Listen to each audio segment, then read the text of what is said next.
Madame la maire, vous prétendez faire de Paris une ville pour les familles, mais Paris chasse les familles.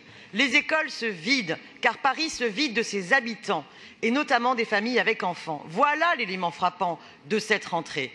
3000 élèves en moins à Paris. Si le recul démographique est engagé depuis 2014, il s'accélère en cette rentrée 2018.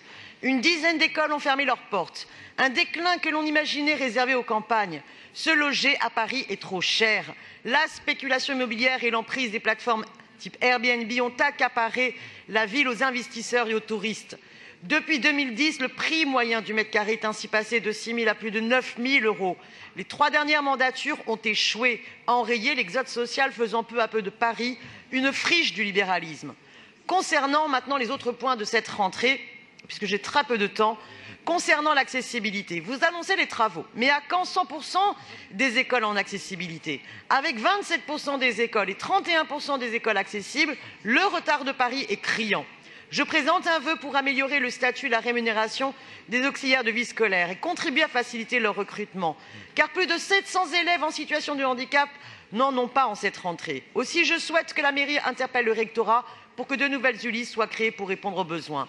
Concernant les rythmes scolaires, je réitère le vœu qu'une concertation ouverte soit engagée en cette rentrée dans l'ensemble des conseils d'école et plus largement auprès de tous les acteurs afin d'envisager la poursuite ou l'arrêt pour une autre organisation de l'aménagement des rythmes éducatifs pour la rentrée scolaire.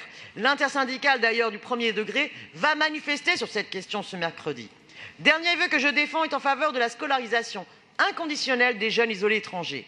Il n'est pas acceptable que le rectorat de Paris refuse de scolariser des jeunes qui font un recours. Mais il n'est pas non plus acceptable que 70% des jeunes isolés étrangers à Paris se voient contraints de faire un recours parce que le département conteste le minorité. Dommage d'ailleurs que le vœu des différents groupes de la majorité dédouane un peu le département de sa responsabilité qui est énorme sur cette question-là. Voilà les 3 points sur lesquels je souhaitais mettre en exergue. Mais non, cette rentrée n'est pas satisfaisante. La question centrale, c'est pourquoi Paris se vide de ses familles.